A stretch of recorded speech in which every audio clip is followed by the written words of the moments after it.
Good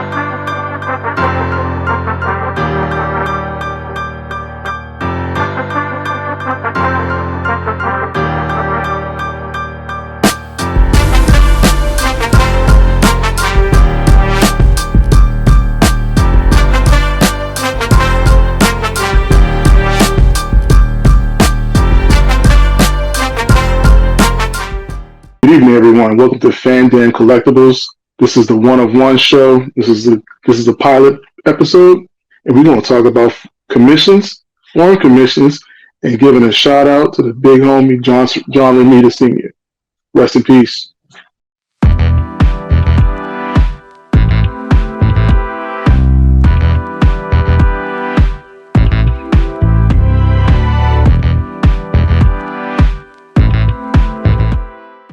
What is a one of one? One of one is a ratio. One, you got the one piece in hand. There is no more after. There's no repeats. There's no redos. There's no rehashes. This is what we specialize in. Me, SketchGod, and P.O.C.A, patron of comic art, and we got Ryan Cuevaaa. He's going to show up, and we're going to talk about getting that one piece that you just have to have, or you set up however you want it, get a mashup of your favorite characters, and just really just take that moment to show love around the world. This one's done by a guy in Brazil by the name of Tammy Galdina, and he gave me a mashup of Wonder Woman and She-Hulk. He gave it the savage She-Hulk look in the background. It's all done in the watercolors and acrylic. You can see the detail. And this is that's what I'm gonna start off with. Come in with the heat. And I showed this off before in my previous show. This is done by a guy in Indonesia. His name is Hendry II. And this is all done in pen. Stunning, right? And then from there, we're going to take a trip to Mexico. Everybody knows this pose, J. Scott Campbell-esque. This is done by a guy named Andorra Sidonia. And this is my Black Cat homage. And now I know what you're thinking. When it comes to just getting a commission, you like, man, I paid my money, I want it immediately. But I took it a step further. Getting somebody outside of the country, it's that much harder, but you even have to wait and have Zen-like patience to get something that's remarkable. So with that, we're going to bring in the rest of the panel to talk about getting those one-on-one commissions. And thank you, Rob. So let's just say, I mean, this discussion really came about because it was one of those common themes that you could see throughout the collector profile series. That, you know, if you want to get into original art, if you want to approach artists or reach out to artists online and make arrangements to receive the pieces of your dreams, the pieces that are in your head, the pieces that you wish were published, understand these are human beings that have other commitments. These works are not going to be in the mail necessarily 2 minutes after you make that DM. So, you know, that's a reality of being an original art collector. In addition to that, as Rob pointed out, when you're talking about reaching out to people who are from other parts of the globe, you're now talking about shipping, you're talking about time zone differences, just sometimes differences when it comes to how the character has been presented, where they're from. Customs. Absolutely. Getting it into the country. So a lot of the same considerations that you normally would have with commissions apply, in addition to this other layer, as Rob was pointing out. It's definitely going to be something about timing, because, you know, I went and grabbed this early on, but, you know, this is what happens when you just wait for something 20 minutes. This is what happens. I'm not going to talk about the artist, but this is what it looks like. This is 20 minutes worth of art. And then you get something like, you know, this took a month. and then you get something that takes 3 years. Yeah. And then, not going to talk about the issues with this one, but this is the one I had done for my son. He actually paid a price that I was actually like, "Are you sure that's what you paid?" And he was like, "Yeah, that's all he asked for." And then, I took the extra steps of getting it colored and things of that nature. But the thing I'll say about this is that Laura Martin colored this. She was on the Black Panther run with Brian Stelfreeze. Great colors. Yeah, she's brilliant. Yes, yeah. she did this, but I caught her with this one when she had eye surgery. So I had to wait like almost 4 months for her to finish it. And, it's the thing about being understanding, and she delivered. So this is something that, with the wait time of that. Now to touch on the 3-year thing, I did this 2017. 2017, I did this for my son. He just wanted Black Cat, but the amount of time it waited, he added Spider-Man to the back, Nice. and then as a I'm sorry, this is the I'm sorry piece. And this is 11 by 17. It's got that Frank Cho vibe. Yeah, but everybody knows that signature, right? Yeah.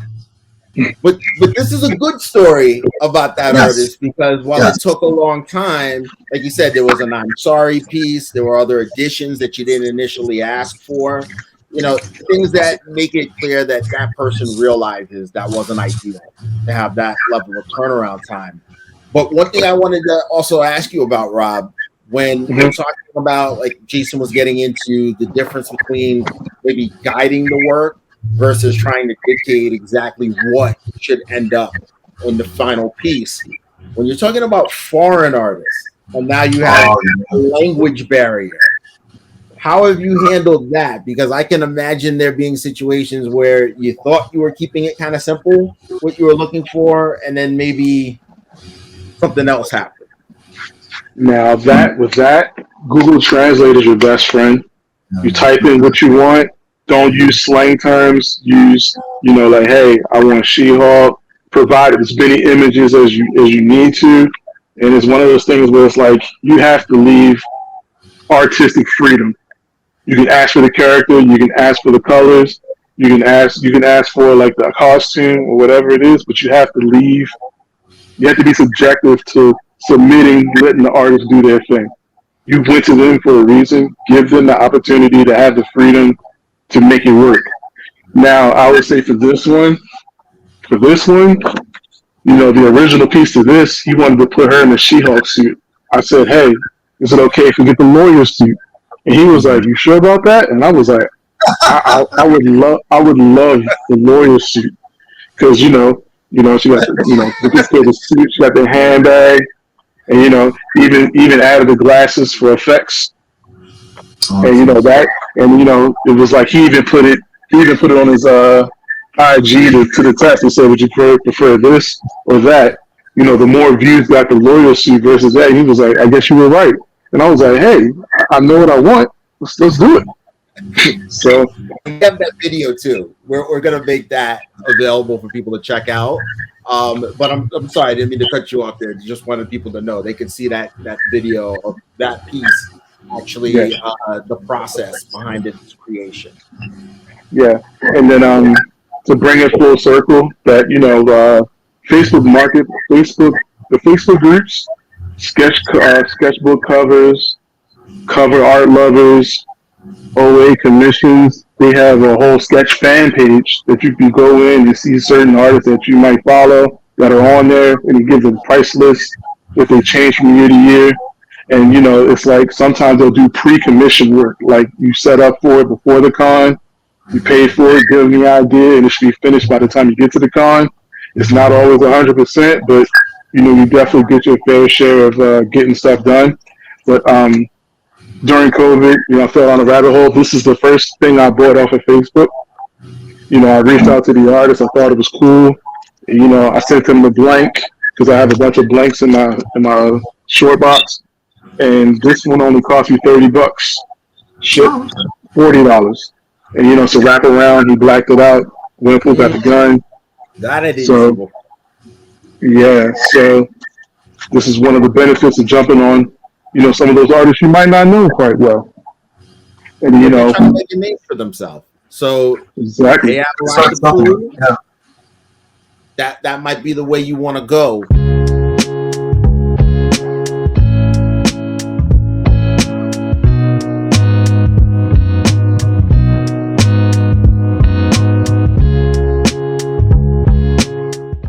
Hey everybody, patron of comic art here. Wanted to talk about John Romita. Sadly, is passing at 93 years old at his home in Long Island. Um, the news isn't shocking. I mean, he was an older gentleman, but I mean, it's still shocking in the sense that you'd think he'd be around forever, much like everyone felt like when it came to Stan Lee before his untimely passing. Thinking back on the artwork that he has created, um, made me realize what were my favorite pieces at the time that he had made while he was at the Marvel bullpen throughout the 60s and 70s. And one piece that I started off with is issue 50 of Amazing Spider-Man, Spider-Man No More. And it's this beautiful cover with Spidey in the background in red as Peter Parker walks away. It's this kind of artwork that makes you want to buy a book. Like, it's one of those situations where a cover sells everything. The wrong artist, you won't be able to sell as many issues. But with an artist like John Romita, he had a way of combining his style and the colors to evoke you to figure out what's going on in the story. Why is Spider-Man no more? And just run out and pick it up off the shelves. So, granted, this was before my time, but the fact of the matter is, if I was a kid at that time, I would have picked that up immediately. Some amazing artwork that he has created. Do you gentlemen want to chime in, or Just another classic Spider-Man cover that has seen a ton of homages, yes? and the power of the original still prevails. You know, like I'm used to that image. It is a common part of contemporary comics, but Romita's original still reigns supreme. And like you said, it's one of those covers that's from that era where they were able to produce something that grabbed you with that image that was directly connected with what happened in the book. And I will add this too. I would be Mr. Passport if I didn't say anything. But the foreign comics, there's about 26 foreign editions of that cover, which shows the world loves it too. And I want to do a shout out here. His name is Define Triple Nine on IG. Matt Roybal. He is the godfather to me as a foreign comic connoisseur, and he has the entire set on his IG page in tribute to John Romita Sr. So make sure you check that out. And we'll put that, I'll actually put Matt Roybal's IG profile link in the description so you guys can check that out, because again, you're not going to see that every day. This is the top 10 I created on my personal IG. I'm sure you have your own. It's all good. But these are the covers that struck me the most, all focused on Romita Spider-Man era artwork. So the next piece is issue number 70 of Amazing Spider-Man. And if you look at it, it is Spidey on the wall, surrounded by cops, with a spotlight on him, with the wording Spider-Man Wanted. This struck me because of the fact that it kind of reminded me of the kind of thing you would see in a Batman cover. Batman and Robin with a spotlight on them. And you'll see this kind of motif in different covers. It's a similar theme where there'll be a spotlight on the hero or the villain. Another one that comes to mind that's somewhat similar, but not entirely, would be the Days of Future Past issue, the first parter of the two-part storyline, with Wolverine and Kitty Pryde being surrounded by Sentinels with Wanted added in the background. of all the mutants that have either been killed or missing in action. Prior to that, you had this gentleman, John Romita, doing this beautiful image with Spidey facing cops with his backpack, which you don't see much often these days, but he used to have a backpack anytime he would like swing around. He'd web up his clothes, put it on his back, and do his thing. With the backpack, the PlayStation, the most recent PlayStation game, they did make the backpack a big part of Peter moving some equipment around on the map, which I thought was awesome. But you're right, it was regularly a part of John Romita Sr.'s portrayal of Peter Parker. And just with that image and it being a darker take on Spider-Man, darker than I think most people are used to. You mentioned Batman, which I see. It also reminded me of the Miles Morales handcuffed cover that got a lot of attention, back in 2020 with COVID and some of the protests. I never thought about it being analogous to an older Peter Parker cover, but now I wonder, like, was that an intentional tribute where Peter is shown surrounded by the cops have guns drawn. Maybe they said, well, let's take it to the point where Miles is actually arrested, and then it's on his stomach. And we also have these somewhat menacing cops there. I always thought it was more exclusive to Miles, but now I'm thinking this is more of a Spider-Man thing. What happens when the friendly neighborhood Spider-Man crosses lines that law enforcement would rather that individual not cross? It's just like a nice parallel between the two Spider-Men.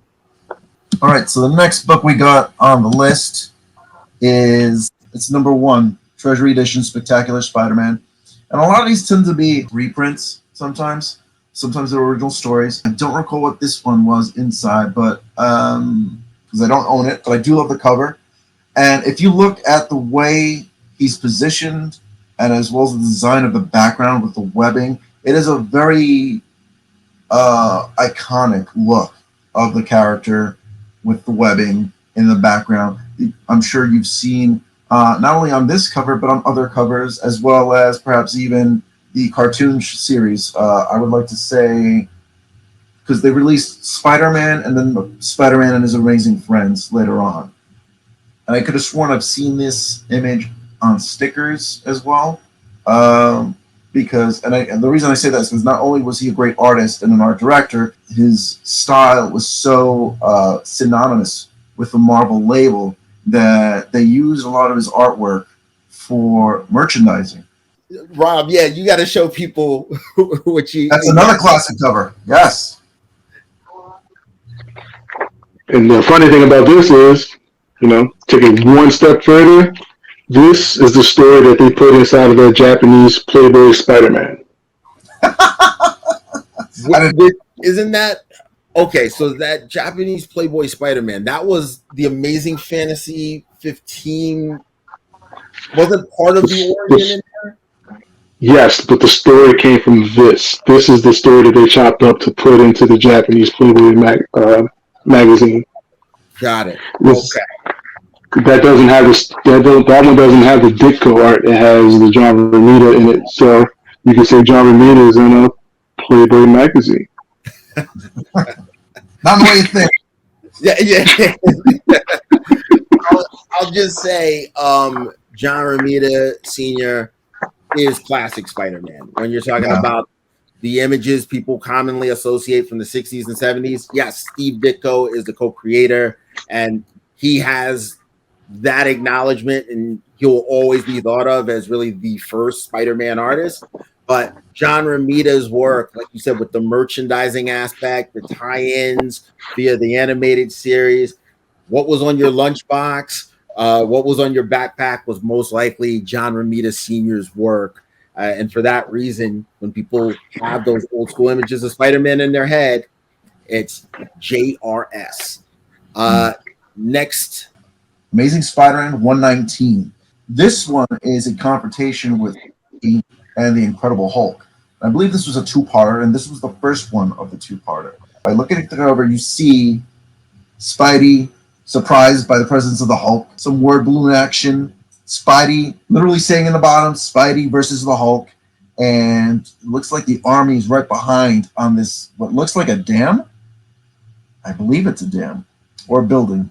I think it's a dam. You correct me if I'm wrong. But looks great. So it's one of the other covers I enjoy. I'll say this. I'm a little pissed off that the U.S. military has tanks on a dam. That's a lot of damage there. I mean, if I'm a civilian in that area, I'm like, what? So I have no drinking water and bathing water just because, I don't know. I'd have some issues with that. Something that looks similar to the cover we just saw. So that means that oftentimes, as an art director and as a cover artist and an interior artist, there'll be certain staples that they will use when it comes to composition to sell you, the viewer, to buying this comic. In this case, it's the first appearance of the Tarantula in Amazing Spider-Man 134, having a face-off with Spidey, with, yet again, the cops shooting at both of them. I don't know, Spidey and the cops have issues. He has a way of beautifully drawing this artwork, but then the choice of colors in the background make it pop out even more with that yellow. I think oftentimes with art these days, they get too realistic or they don't take enough chances, artistically speaking. And so here is what you see is there's blue and there's red. And in order to break that up, you want to pop a yellow. Not white, not black, because again, it'd probably be wouldn't pop out as well. And in the way it looks in terms of the reds, the blues, and yellows, it makes it all very cohesive. So, yeah, I gotta say, I'm noticing now John Romita's use of the warmer colors.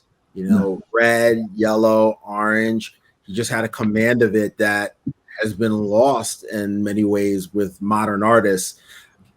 I'm getting to the point where I don't want to put a lot of this on modern artists because the more artists I speak to, I find out about editorial and what they're being told.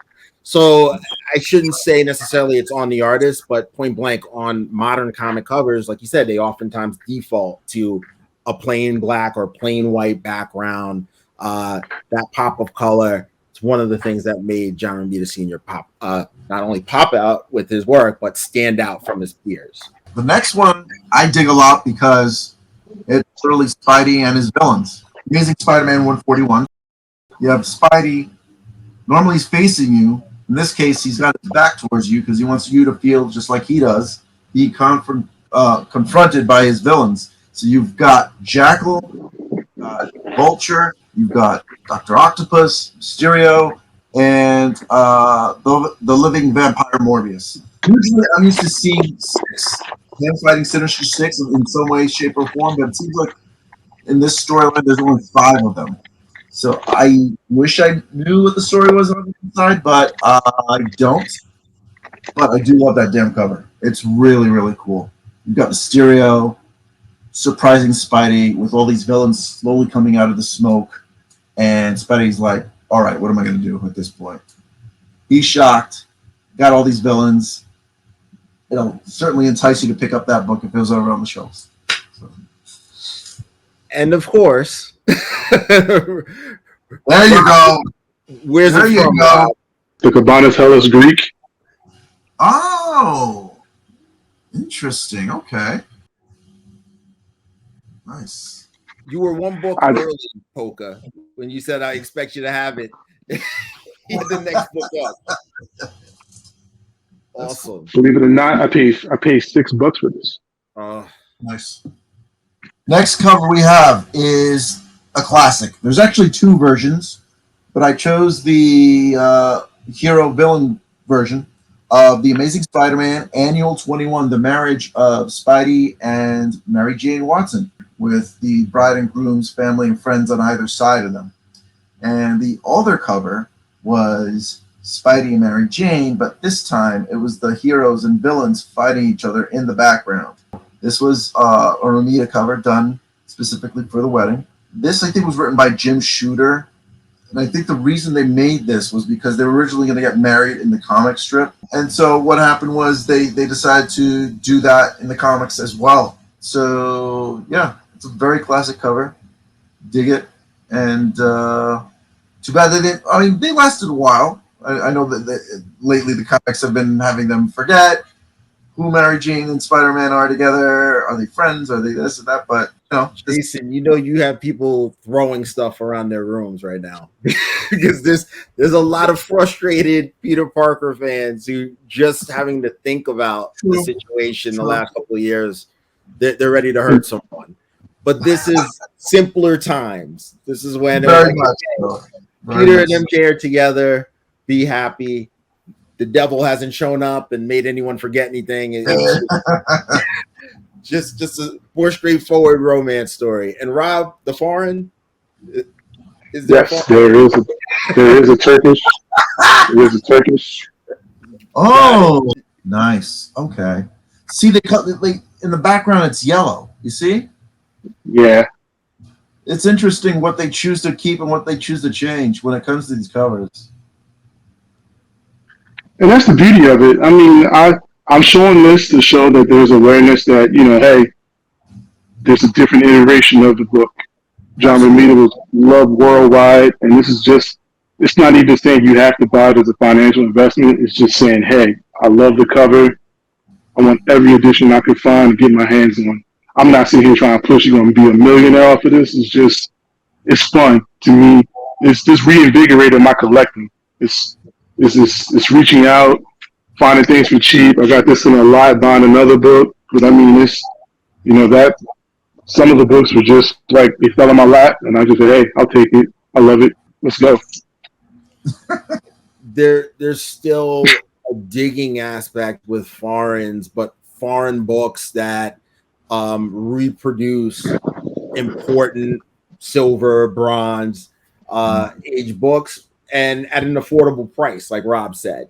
Like you're not going to stumble across some of these amazing, earlier amazing Romita books in a dollar bin or in a garage sale. Not in decent condition, you're not.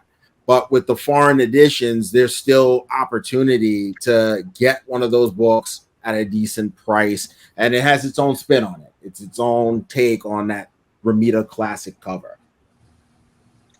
Yeah, don't buy this one. It says $7.99 on eBay, $799 on eBay. Don't buy that. Don't. I will not be buying that. For money like that, you might as well get the real one. You know what I mean?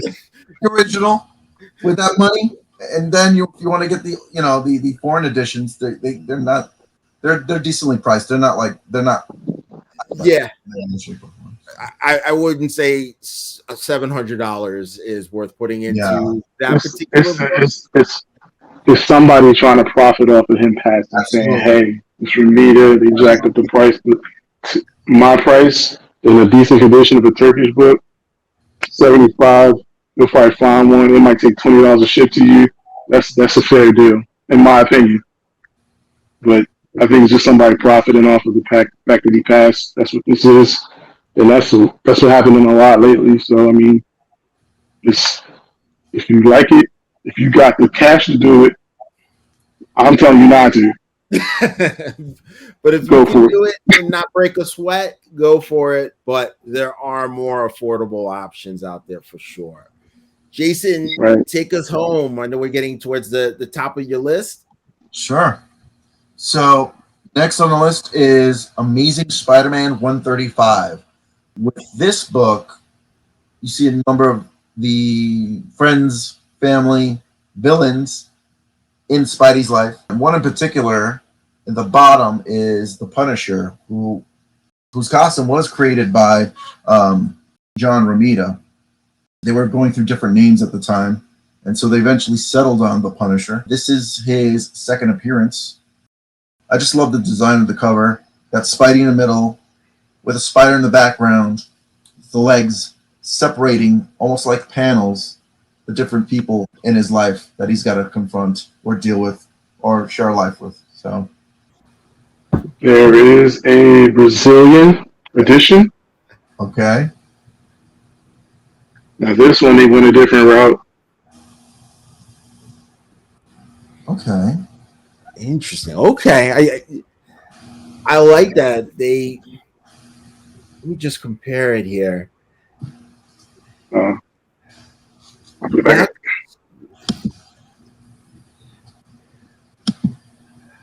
All right, so they chose to really emphasize more so the trade dress and go with a lighter yellow, almost cream contrast. Okay, interesting. Listen, Brazil, they're taking chances. Absolutely. But you know what though? But to add to that, a lot of times they don't give. Marvel didn't send out the color palettes to go with the book. So they went with their best knowledge, saying, "Oh wait, this is supposed to be black. I'm gonna just go with my gut," because they gave it to local artists to do the coloring. So a lot of times you'll see things like they might have missed an arm, or they missed a leg, or this is a part of the ear. So you'll have like miscolorations all over, and that's the part that makes them even more fun because they didn't get color sets. They just like, oh, Spider-Man's red and blue. They might get his shoe wrong. Just saying. Spidey had an off day with his costume. That's how you would just explain it. Yeah. Jason, number Like, 2. Oh, I'm sorry, Rob. no, I was gonna say like Mary Jane's hair. Her hair is black. Her hair is black in the Brazilian. It's not red.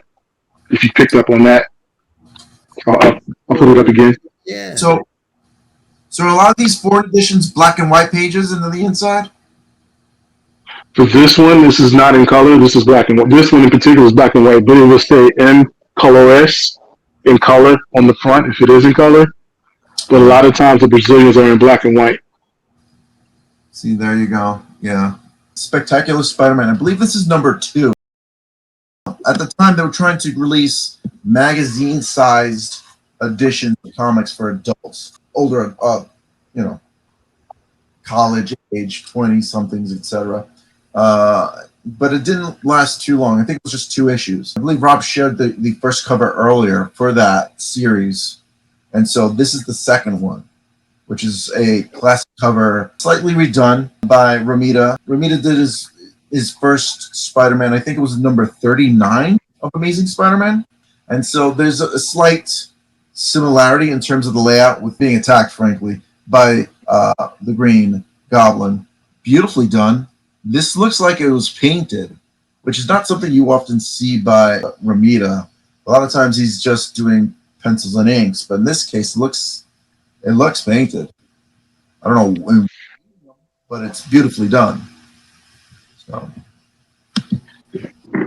Great. Don't worry, there's no foreign for this one. There's no foreign for this one, so don't worry about it. Would have been cool if there were, though. I mean, It would. For sure. I definitely also want to second the painted, apparently painted piece here is an outlier for John Romita Sr., at least as far as I'm aware. I haven't seen that many pieces where I immediately thought that they were painted, but in this case, that's my impression of that cover. And to me, that's a classic Green Goblin cover. Yeah. That's one of, to me, when I think pre 1990, that's probably a top 3 Green Goblin cover. And the final comic we got is a classic. A lot of action on it on Green Goblin's behalf, but also the shock of Spidey realizing he's lost the love of his life. So that's a storyline that they wanted to tell and then later regretted telling. I believe that was by Jerry Conway. And this is why Spider-Gwen is a thing, because Marvel wanted to explore what if they had taken another route with Gwen Stacy due to the fact that so many fans for years felt like this was a wrong turn, that the death of Gwen Stacy is something that shouldn't have happened. Marvel has her back in the mix, but those early stories, those comics dealing with her death, still impactful in a way that you can talk about when you look at these classic covers. I mean, Romita did an amazing job telling that story, even if some fans felt like Gwen shouldn't have gone the way she did. Yeah. So I'm going to mention him again because he has his set as well. Matt Roybal. He has the complete set of all the foreigns of this book. Wow. And he got the last book probably 2 years ago. as a gift from someone else. So I'm telling you, Matt is a wealth of knowledge. He loves his book. He has every edition across the world. Even some of them are flipped images where Spider-Man's on the right and Green Goblin's on the left. You know, some of them are on a vertical, like when they turned it, where it's a landscape mode. It's a sight to behold when you see all of them laid out together. So whenever you get a chance, definitely check that out. All right. Thank you, P.O.C.A, for taking us through some classic Romita Sr. Spider-Man covers. Hopefully everybody out there appreciated that.